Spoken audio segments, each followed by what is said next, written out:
to take in a deep breath. And what do? They go, right? They do like this, taking a deep breath, and they're doing all this. Well, we want Yeah. to deprogram that a little bit. So, Hey folks, Sensei Fortunato here, Sensei Dude, to talk to you about the KIAI. So, the KIAI is a Japanese term for a short shout. So, if you've done any kind of forms or kata, like in karate or sparring, or maybe even if you're a boxer or an MMA fighter, you've all done the KIAI to generate more power and to maybe throw your opponent off a little bit.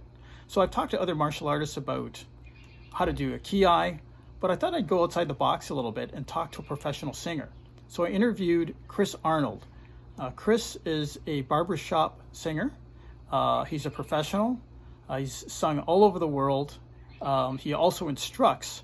But the one important thing is that he really understands the mechanics of the voice. So he understands what's going on in the throat and in the stomach and how to generate more power and volume. And I thought, hey, maybe he's got some great tips for us. So let's check out the video. okay.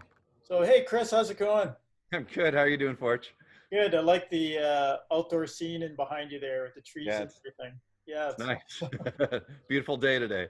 Yes. Yeah, it is. So anyway, I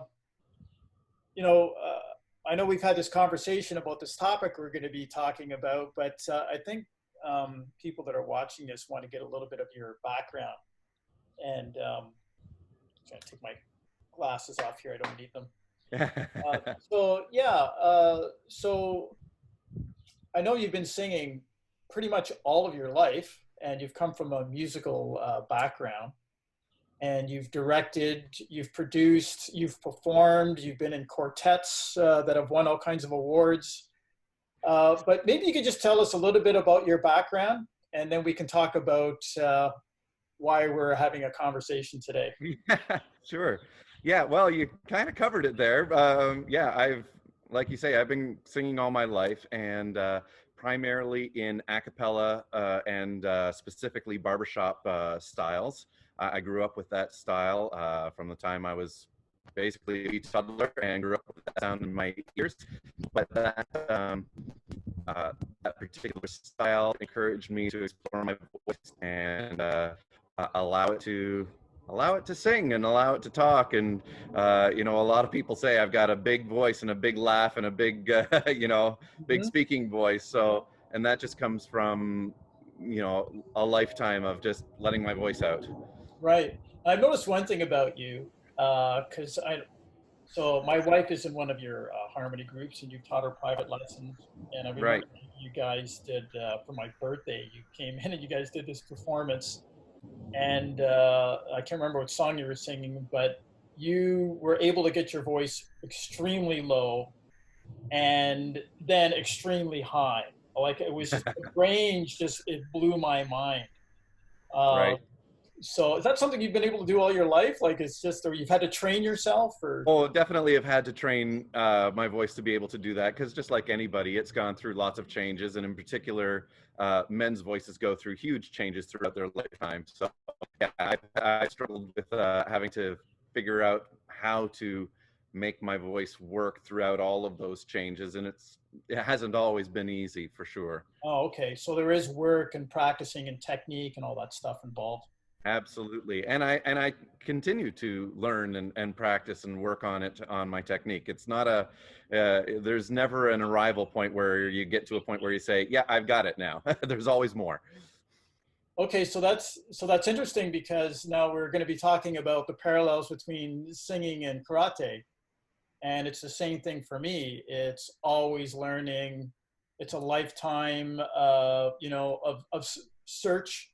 It's a passion of always wanting to know more and learn more, and just the passion just makes you want to get better at what Exactly. you're doing.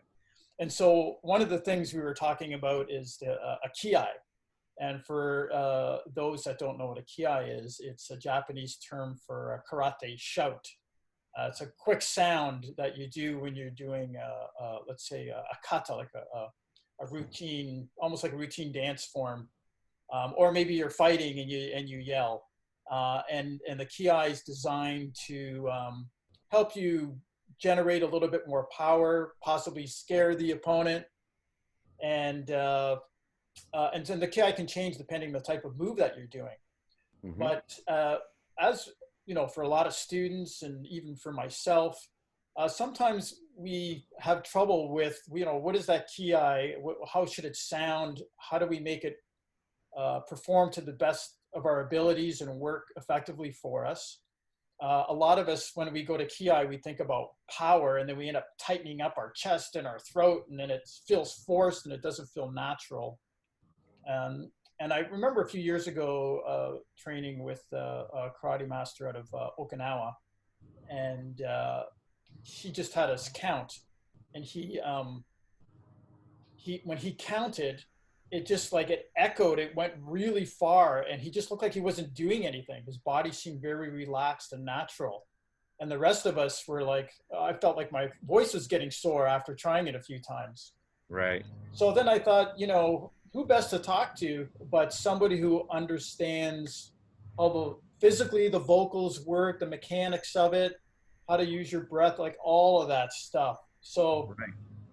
I just thought maybe we just have an open conversation Yeah. around this and kind of see where it goes. Yeah. So, Absolutely. so just from your experience, if somebody wants to create some volume, usually in a KI we start off with a vowel. Like if I would demonstrate, it'd be like a height kind of sound. So if you were coaching somebody on having a better KI, what would be some of the things that you would tell them they should practice? uh, yeah, well, you know, I am not an practiced practitioner of martial arts at all, so that specific sound I'm not familiar with, but it does obviously tie back into the voice and how the voice is produced. Um, so I heard a few things when you were just talking there. So I want to touch on a couple of those things. So one of them is just the nature of the voice as an instrument. And it's the same as any other acoustical instrument, like a guitar or violin or a drum or anything like that. And there's basically three parts to the instrument, to all acoustical instruments. You've got the actuator, the vibrator, and the resonator. So the actuator is the thing that gets the sound moving. Sound is just vibrations, it's physical movement, right? So you've got to have something that gets that started. So for a guitar or a violin, it's that moving of the arm, the strum, or the stroke of the bow, right? The vibration is the string, Mm-hmm. and then the resonator is the body of that instrument that allows that sound to amplify and resonate, right? If you were to take that same string and just attach it to two nails and pluck that same string, it would sound like, you know, but you attach it to an instrument with that resonator chamber, and all of a sudden you've got that beautiful resonating sound. It's a resonator is any enclosed space that allows the sound to reverberate inside it and amplify and escape. Mm-hmm. So our voice is the same way. That actuator is our breath. The vibrator is our vocal folds or vocal cords, and then the resonator is everything from the top of those vocal folds coming out to your mouth or your nose. And that's what our voice as an instrument is. And you know, when people are talking about trying to add power and so forth, and they do it with their neck, well, they're doing it with the wrong part of the body.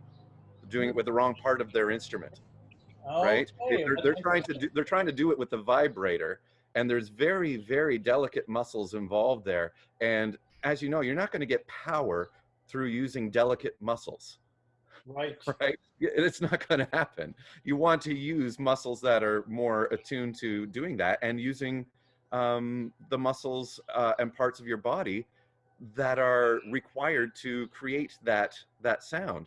So just like with a guitar, if you're going to get a bigger sound by giving a bigger strum using that activator, you Yeah. want to use the air to allow you to get better sound. Also, how you shape your resonating chamber, which is, you know, everything from here up to here, also affects how loud and how resonant your sound, your voice is going to be.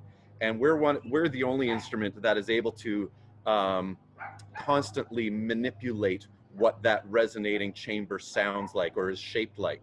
And Okay. that's how we get speech. That's how we get different vowels.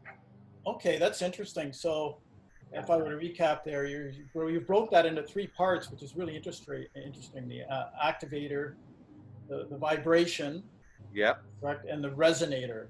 Right. So, if we were to train somebody, it's probably similar, and of course, probably takes a long time.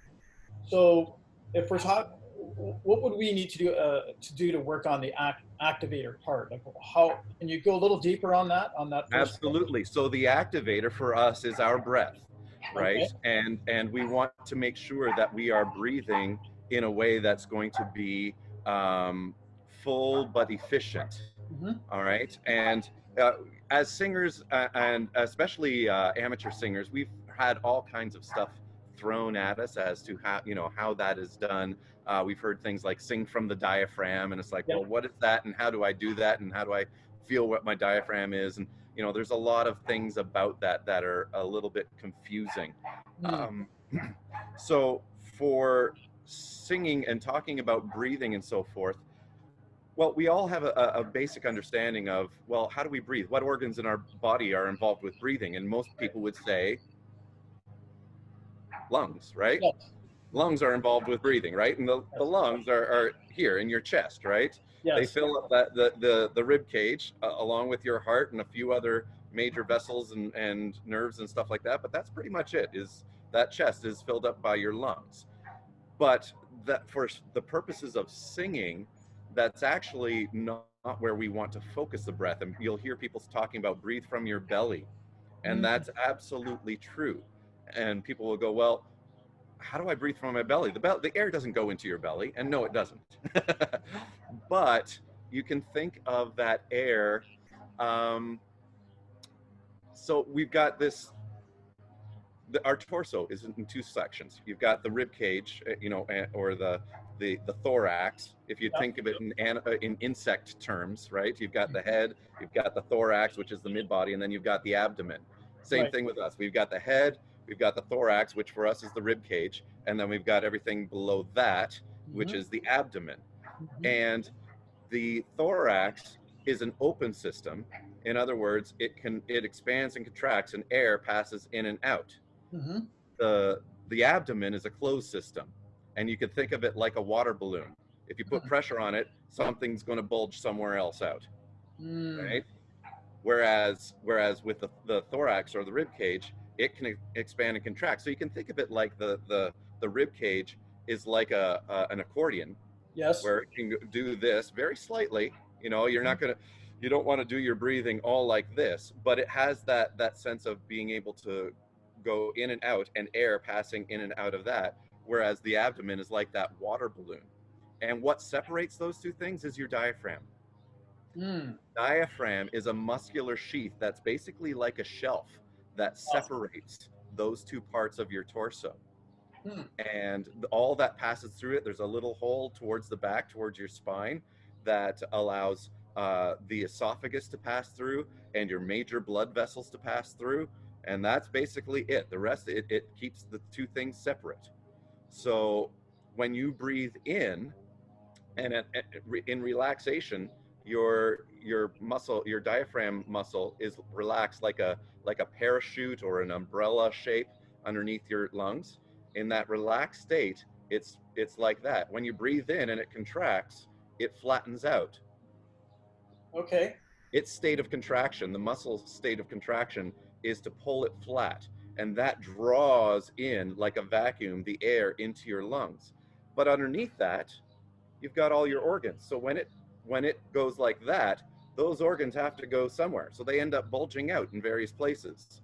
And Mm. if you allow it to, that the main place where that happens is right up front, right your belly, right beneath the Okay. belly button. If you were Okay. able to relax your abdominal muscles enough to just go right and let that go. And I know you're not seeing that very well on camera right now, but We see a yeah, slide. Can we see a profile? yeah, we see a profile. Yeah, and I had to, if we tilt the camera and so forth, I can't. Yeah, so if I was to allow Yeah. my abs to relax, right now I've got them pulled in, which a lot of people typically do most of the time. But if I relax them, Yeah. boom, Right. right? And Yeah. that is totally released. And that is part of, for singing, something that you want to be able to tie into is relaxing those abdominal muscles to allow, when I do that, when I just let everything go and keep my throat open and everything relaxed, air actually rushes into my lungs, Interesting. right? If you're in a Oh yeah. particular state and you I'm just go, doing it right now. you're just doing it right now and you went, Yeah, I oh, never there really it thought goes, about that. right? Yes. There, so that's the inhalation, and that's what's important for allowing that full amount of air to come in. And there's other things that you can do. You can think of, expanding the lower ribs and so forth. But this would be, for a beginner, this would be the biggest thing that I would recommend, is allowing that to just relax. Now, I don't know how that ties in with martial arts, I think it because ties in quite having a a bit. relaxed, soft belly may not be a good thing in martial arts. I don't Well, know. it's interesting because some of the masters usually have a little bit of a belly on them from the training. Like they, Right? not that I'm Hmm. encouraging that, but Right. it's that you see them, and then it's hard too. But Right, they right, there's when they get to a certain level, no matter what art they're in, they all kind of start doing the same thing. There's a lot of relaxation involved right. in order to get speed and performance in their motion. So this may Same thing, kind of yeah. go off topic a little bit, but sometimes let's say somebody's going for a test or a grading and they want to perform to their maximum, because we all do. Yeah, But sometimes nervousness kicks in, of course. and then the Same body thing with starts singing. to tighten up, and then they get tired quicker too. And I noticed, Sure. like when you perform or with your group, you guys are performing for an hour or more, and you're singing one song after the other, and you're not really getting tired. And I'm wondering if that has a little bit off topic here. And we'll get back onto the KIAI thing, but Sure. does that have? Do you think that uh, that relaxation allows you to perform over a longer period of time as well? Absolutely, absolutely, yeah. The relaxation and the simply the practice of being more master of your breath throughout that time. Mm-hmm. Singing song after song after song is hard, and of course that's why we build in breaks in between songs to allow a moment of recovery. To do in classical repertoire, you do sing very long periods of music, and Yeah. uh, very taxing and very requires a lot of skill to be able to do that. Mm. Um, but yeah, just simply getting better at breathing will allow you to help to do that. But there's obviously performance related and psychology related issues involved with singing and performing, just as much as there would be with sports psychology and martial arts training and competitions, things like that. Same thing. Yeah. Yeah. Okay. So when you're talking about that relaxed belly, uh, Right. is there anything else you're doing, let's say with your shoulders or your neck as well? Absolutely. So Yeah. yeah, well, so the whole thing about all of this, and kind of a mantra that I've been you know drilling into my head and just trying to live, is you only want to do what is necessary, Mm. right? Efficiency of effort. So you want to do all the things that are going to be take any excess muscular effort out of the equation. And for singing and for posture and all of those things like that, obviously good alignment, something that's going to allow your spine to carry the rest of your body, or your skeleton to carry the rest of your body with minimal muscular effort, is desirable. That's what you want. So Wow. you want things in alignment. You want the neck and head to be sitting on, stacked up like building blocks, as opposed to leaning forward and requiring the muscles to hold it up like scaffolding, or you want everything to be perfectly in line. Shoulders relaxed, right? That's a big one, and a lot of people you'll see getting tensed up with the shoulders when they start trying to sing. They'll sing, because a lot of time when people talk about breathing deeply, the first place they've heard that done is at a doctor's office, and they tell you to take in a deep breath. And what do? They go, right? They do like this, taking a deep breath, and they're doing all this. Well, we want Yeah. to deprogram that a little bit. So for us, for singers, yes, you can get a little bit more air in like that, but it creates more burden than what it's worth.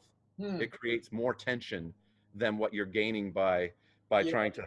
by trying to expand so much up here, right? So we want to get rid of that tension, keeping this just absolutely still and relaxed and easy. Expanded, we don't want to, we don't want this Yeah. kind of thing, but that comes into the alignment. So if Wow. you've got your alignment and you've got this all relaxed, then all of the work happens down below, Hmm. right? Well, that's interesting because our sensei, Sakichi Iha, often talks about balance.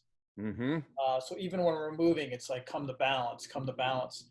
And he Right. talk about the spine being straight, and in between motion, you're not like doing this kind of thing. Right. That it's all rotating at the spine. Um, Exactly. Otherwise, things to fall apart. And Right. one of the things he talks about too is keeping your motion organized and honest. Okay. And so, not so much about just being relaxed or just being fast or just having balance or having a good, it's organizing everything all together, like Mm-hmm. working on all those parts and then organizing them to maximize what you're doing. It's a bit of So a I'm seeing jigsaw the puzzle, right? parallel. I'm seeing the parallels here Yeah. as Yeah. well. Yeah, Yeah. interesting. Absolutely. Well, I think that's probably true for most things in life. If there's that, when you're first trying something, you're putting effort into things, and then you need to Right, find a way of making that effort absolutely efficient and only doing the things you need to do. And right. with that comes a whole different mindset. Okay. Hmm. So we talked about the activator, Hmm. and you talked about balance and that kind of relaxation state. And so now there's this sound that needs to come out. The And you sound, talked yeah. about vibration, like how maybe elaborate a little bit more on the sound part.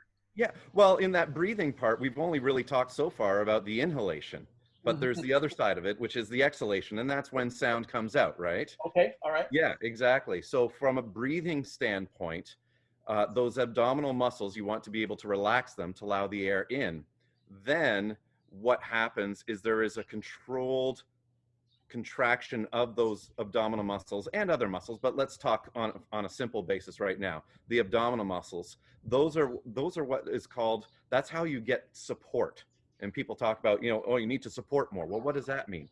That's what we're talking about, is that controlled drawing in of those muscles to support the diaphragm and control the airflow that then is going out, Okay. right? Yep. So it's that controlled flow that we are looking for.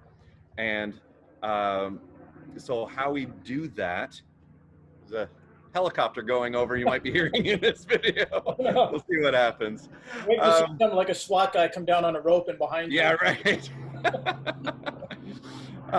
So with the breathing, for that maximum efficiency, you want to use that entire body and think of the air as being an energy flow is going up and out.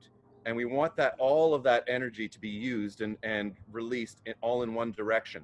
So we don't want constriction high up in the middle of the body, because you could think of it like a toothpaste tube. You don't squeeze, to get the maximum amount of toothpaste out, you don't want to squeeze it in the middle. You want to squeeze it from the bottom and get all the toothpaste up and out of the top of the tube, Right. right? And that's what you want to do with your body. So that where you want to be uh, drawing in those muscles, the best place to focus that on is below the navel, below the belly button, between there and the pubic bone. So Those if are I can those muscles. interrupt there, if I can interrupt, Yeah. uh, in many martial arts, particularly in karate, they talk about all the power comes from below the navel, that Yep. tendon area. So Yep. that's interesting. So it's the same, It is the coming same. from the same spot. Okay. Yep, absolutely. Yes. Yeah. So there are muscles, deep muscles in there that are best at controlling and helping that air flow. Hmm. And you can feel that if you're using the right muscles. Back in the 80s or 90s or whatever, when girls would try to put on ultimate tight jeans and you'd have to suck in their belly in order to get that done up. It's that tightening up down there. Those are the muscles that are best for activating and starting that airflow.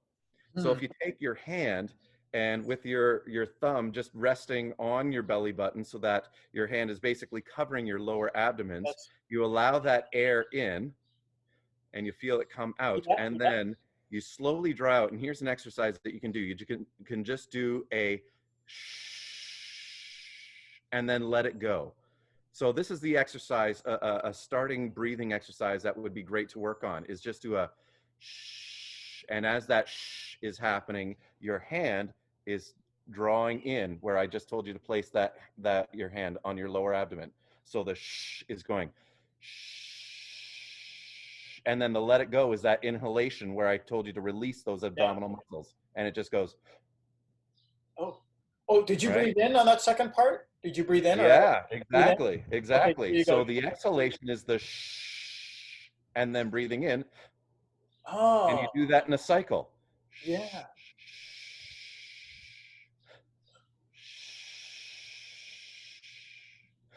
So you can see that that breathing is a coordinated effort of slow contraction and then release.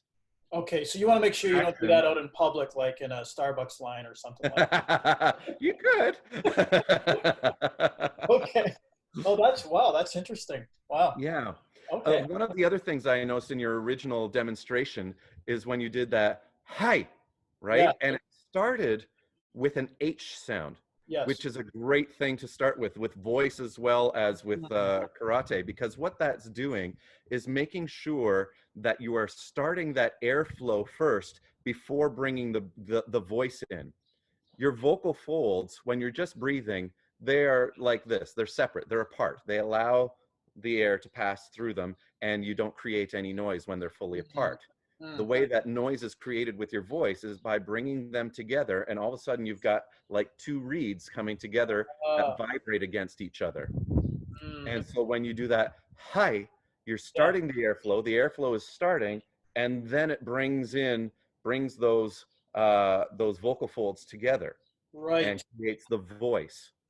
So that's interesting because I think psychologically, uh, with martial arts and people learn, they think they need to be tough, and it's almost like singing in a screamo rock band or something. And when they KIAI, it's like ah, and it's like this gargling, like Trust me, that said yeah, things are, and so like they think that sound fits with what they're supposed to be doing. the same thing happens in barbershop, trust me. where Okay.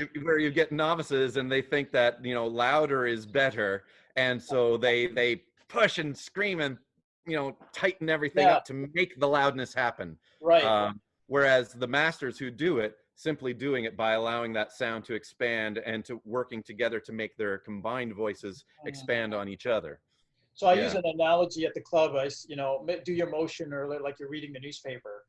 right. So would that be the same thing where you just kind of relax Yep. and you use that breathing like you were talking about and just let it Absolutely. do work itself kind of? Yes, yes, All right. absolutely.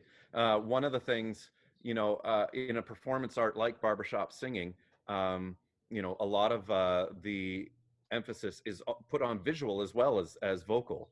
And so, we're asked to emote the song and so forth. And so a lot of the time, tension and expressiveness comes into the face, and often we end up doing way too much with this that ends up interfering with the vocal production. And Interesting. so finding a way of making your face and your body expressions and so forth engaging, while at the same time not interfering with the voice, and creating contractions, muscular contractions that are interfering with that reading of the newspaper. The best singers are simply able to sing, and it looks effortless, and their voice or their face and body appears serene and easygoing, and like this is just as simple as taking a walk in the park, right? Well, that's really interesting because I look at what our teacher, Sakichi teaches, and he talks sometimes about, or we all do, about some other arts where their body, like they do dynamic breathing and tension on motions, and it's conditions your body. But where Sensei talks about just staying relaxed and free, and you can kind of manipulate your body around whatever you're doing naturally. It becomes natural because you're Right. breathing naturally, you're moving naturally, and our body naturally has natural motions. But I find when we're learning something, we go out of that natural because we're trying to learn something, and then over Yeah. time come back to the natural again. Exactly. Uh, so I'm just, yeah, it's kind of interesting how you're talking about just let it happen. Hmm. See the parallels here. We're not. This isn't just talking about the KIAI. This is kind of the whole thing, which is really interesting. Yeah. So then, so what's happening in here? Like when you got the sound traveling from the bottom here, the tendon area, like you talked about, and it's coming out. Hmm. And I know there's kind of like the state of mind to allow things to work the way you want, but what's physically happening in here to create a good sound? Well, to create a good sound, hopefully not much is happening in here.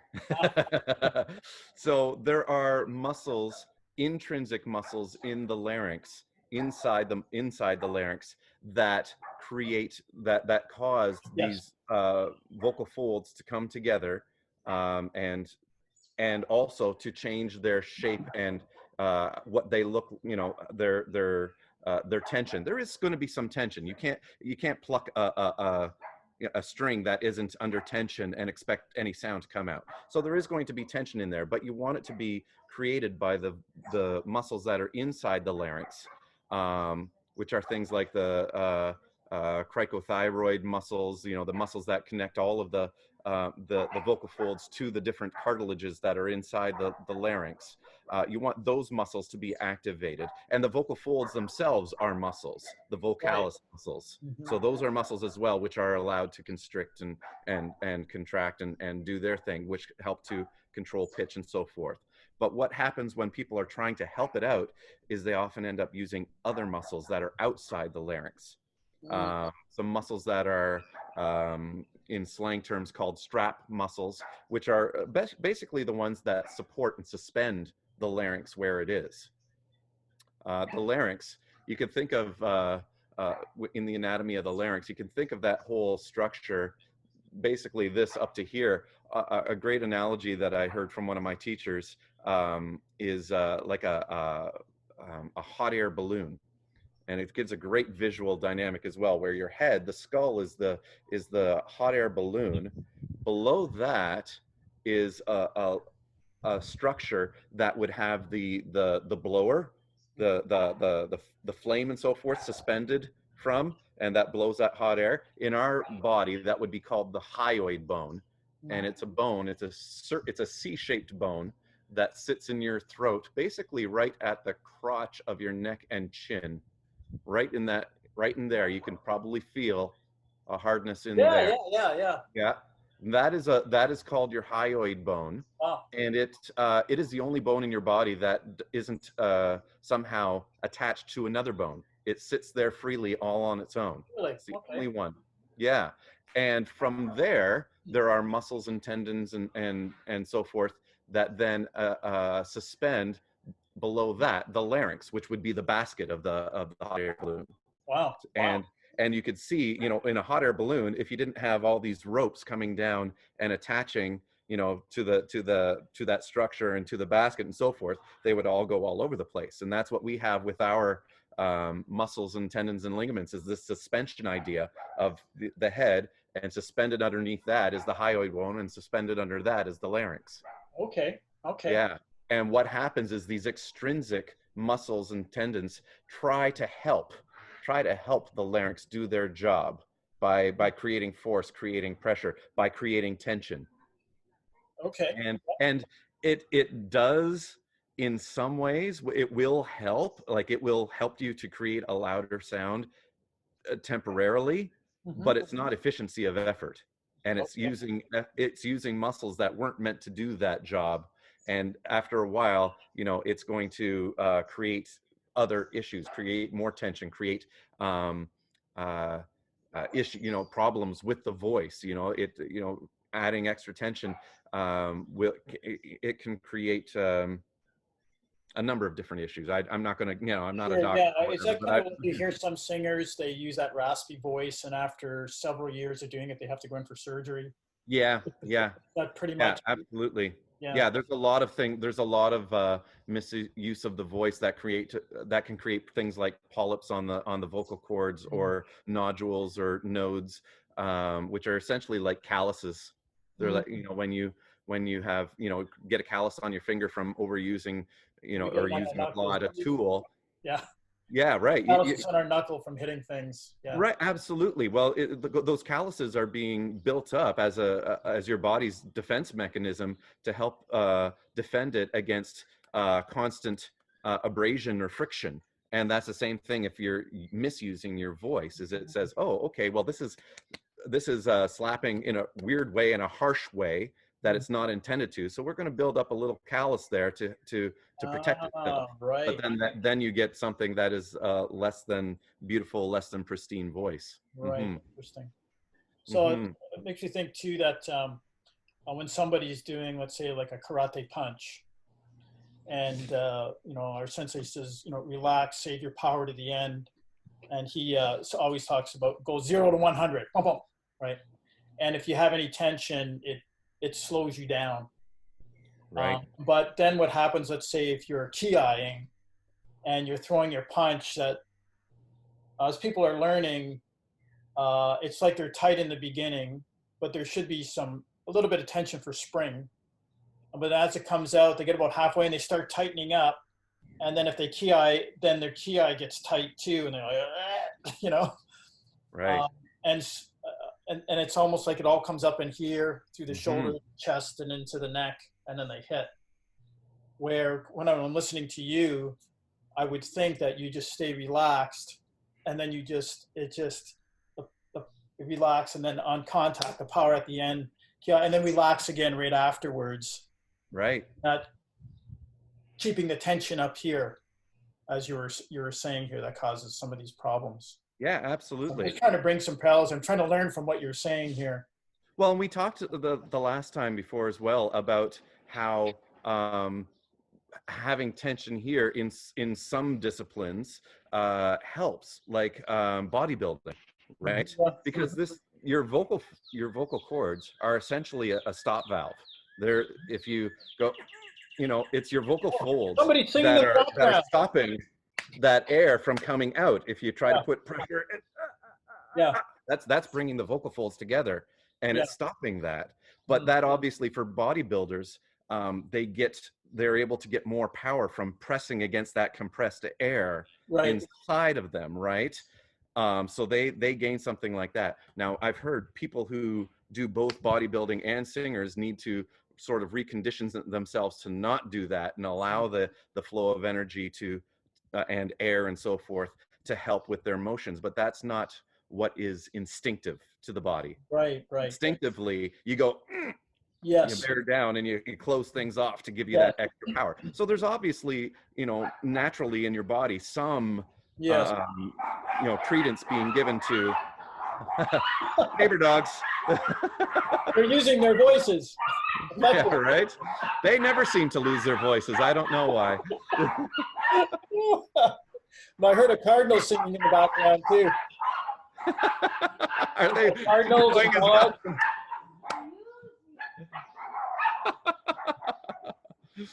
So Okay. yeah, so there's something to the fact that closing things up here can give you strength, can give you Right, power, but right. for our particular disciplines it becomes unhelpful, right? Okay, okay. Right.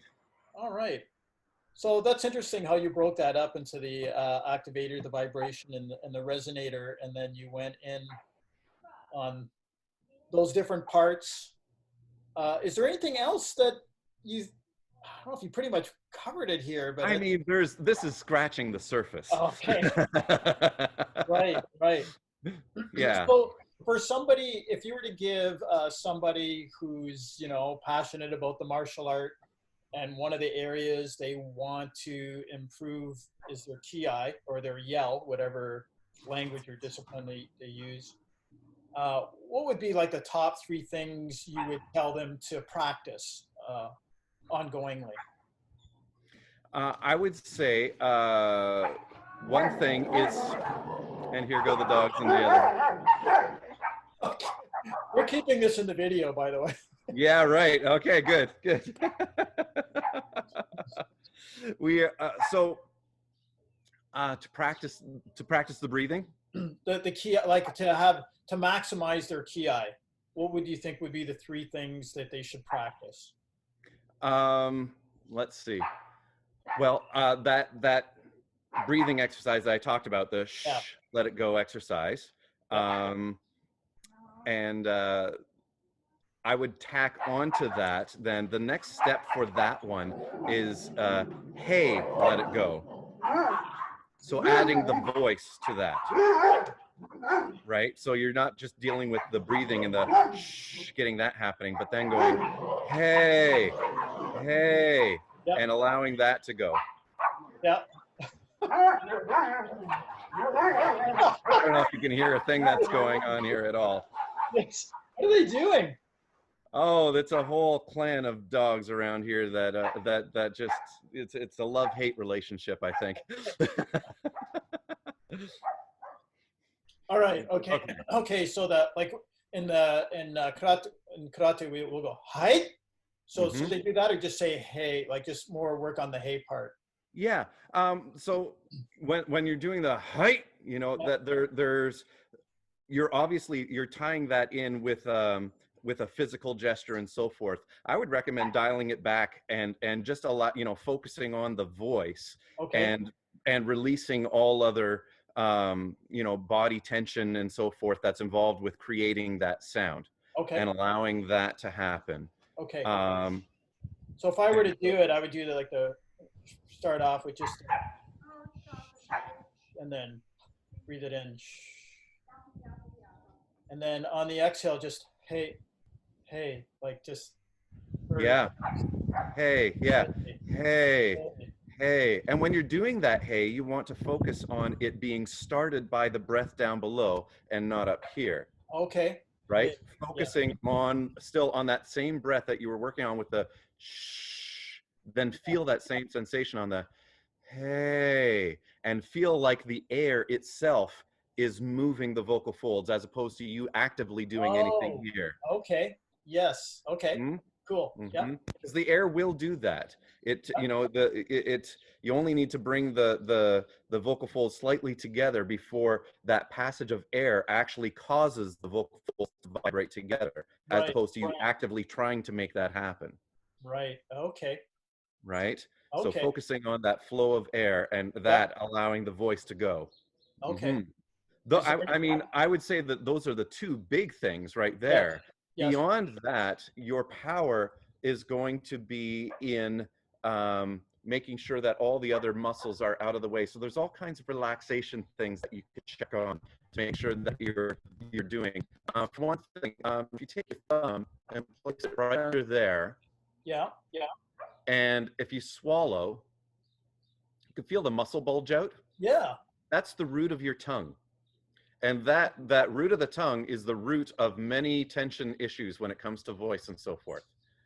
So when you're doing these exercises, you can try to keep that tongue very loose and very pliable. Whenever you're using your voice, you don't want to all of a sudden harden up when you're saying things like hey, or using spoken words. Like if you say a sentence, you may, you know, and are talking, very occasionally I could feel little jumps against my thumb because I'm using too much tension in the tongue. I'm not using it fully efficiently. So I just thought of something here, that when we talk, our head stays where it is and our jaw drops down. Right, your jaw is one of the articulators. Yeah. Now it's like not saying the top of my head, but up and down. Talking like a Muppet, right? Yeah. So. Well, and that's one of the things that some you know, that a lot of amateur singers will often do incorrectly as well, is overextend the jaw. The jaw does not need to be used very. You can see when I'm talking, I'm not talking like this. This is overdoing the jaw. I'm, you know, when we sing, often we are told, you know, open the mouth and whatever, and we go, you know, that itself adds tension. Right? So when we're using our jaw and opening our jaw, we don't need to be opening the jaw any more than maybe a finger width, maybe two. Interesting. Ah, ah, ah, ah, ah, ah. That's how ventriloquists are able to do what they do. They don't, all of the stuff is formed inside. They don't need to use their jaw at all to talk. Their jaw does not move. It all Right. happens inside. Okay, cool. Okay, Hmm. awesome. Thank you. So to finish it off, people would probably love to see you do something. So, so is there something, and you don't have to do this, maybe you have a better idea. Is there something you can show to demonstrate where I know where you went really low and you can go really high? Is there where you can show your range, show off your range if you're Yeah, well, and this is an exercise that I like to do, um, especially when I know that I'm going to be using my voice in the morning or whenever during the day, and it would be a great exercise to do all the time. I don't always do it, but when I expect that I'm going to be using my voice, I will use this, and it's just doing slides and glides from your head voice all the way down.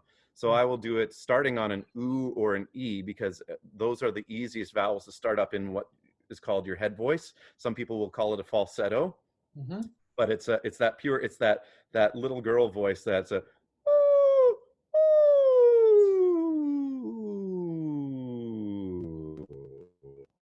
and just sliding all the way down, Yeah. right? So doing that on a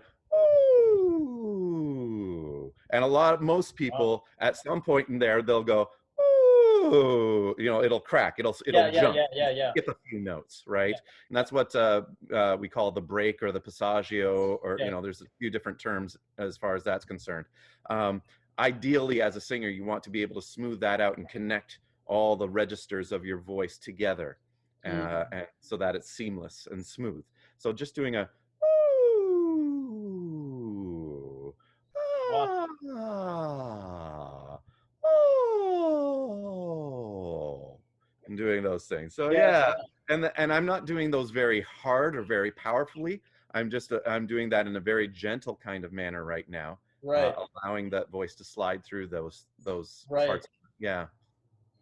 Is Hmm. there part of a song that you could sing for us that might show off a little bit? Maybe one of your own or something, or Oh my goodness. putting you on the spot. Yeah, on the spot. I should have guessed that you were going to do this to me. Well, I'll tell you what. Because we now know that "Happy Birthday" is a public domain song, and there's no Yeah, more rules against it being used on any kind of yeah. a platform or anything like that. I can do a little "Happy Birthday to you, Happy Birthday to you." Happy birthday, dear Forge. Happy birthday to Wow, it's you. like my birthday all over again. I'm getting older, but I Right. don't want to. You just aged me by a year. Oh, Oh, by the way, for all those amateur singers out there, if you ever start "Happy Birthday," always think start low. oh, Way too many people start too high, but the beginning of that melody is low, right? okay. So people start, "Happy birthday to you, happy birthday to you, Yeah. happy birthday to you." That's why we always get that. Okay, that's a good tip. That's probably the best tip of the whole thing. Right? Yeah, right there. Helping millions out there sing "Happy Birthday" better.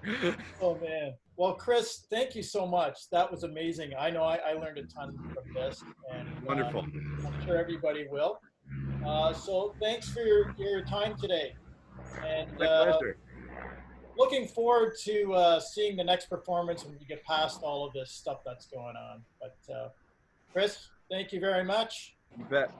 Take care, and we'll talk to you again soon.